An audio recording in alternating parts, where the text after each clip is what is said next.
So I received that email and now I respond. Thank you for responding. I am confused. We already paid $940. This covered two things: to remove the guy wire and have it relocated to the South Pole, and number two, for the pole to be removed. Why am I getting charged more? In regards to item number one, it was moved to a different location than what we agreed to. It sounds like you are now crediting me $500 toward a second move. My total bill should not exceed what I already paid. And based on your previous statement, you are saying if the guy wire can be removed. When you move the guy wire to, it would be getting hit by a contractor's truck. You move the wire to the location of the other two guy wires that were already being removed. I am simply at a loss for words. In regards to number two, the pole being removed, I understand that the communications line needs to be removed. However, I am considered a resident. I am not able to make that call.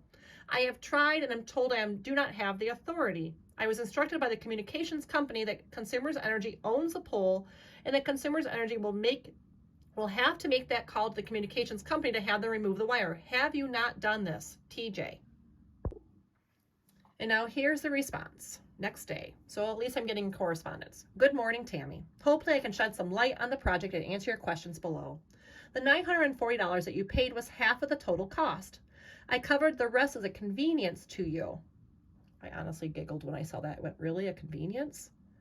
To relocate the guy wire closer to the new pole in the road right away. Our design department ran various calculations to determine what the closest distance was that they could place this guy wire so that you could maintain the integrity of the purpose to support the pole and the lines running the other direction, as well as to get it out of the existing abandoned curb cut area for a drive.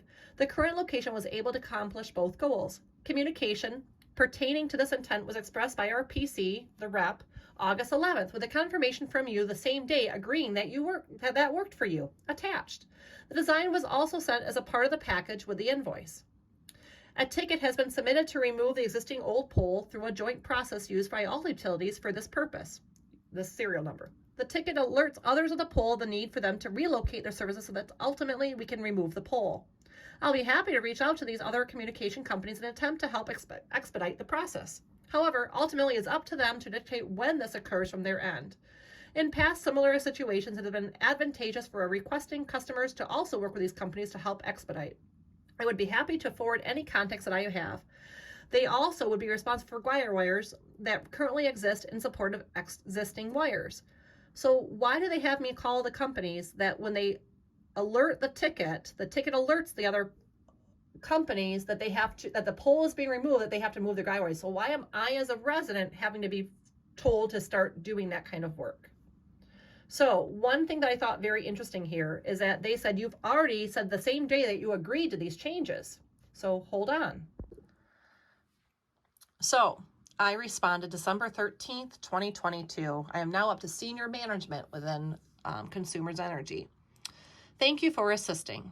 And also thank you for your quick response. Yes, we appreciate your gesture of covering half the cost as a convenient fee for us. I don't think there should be any fee involved since they were placed illegally in our curb cut.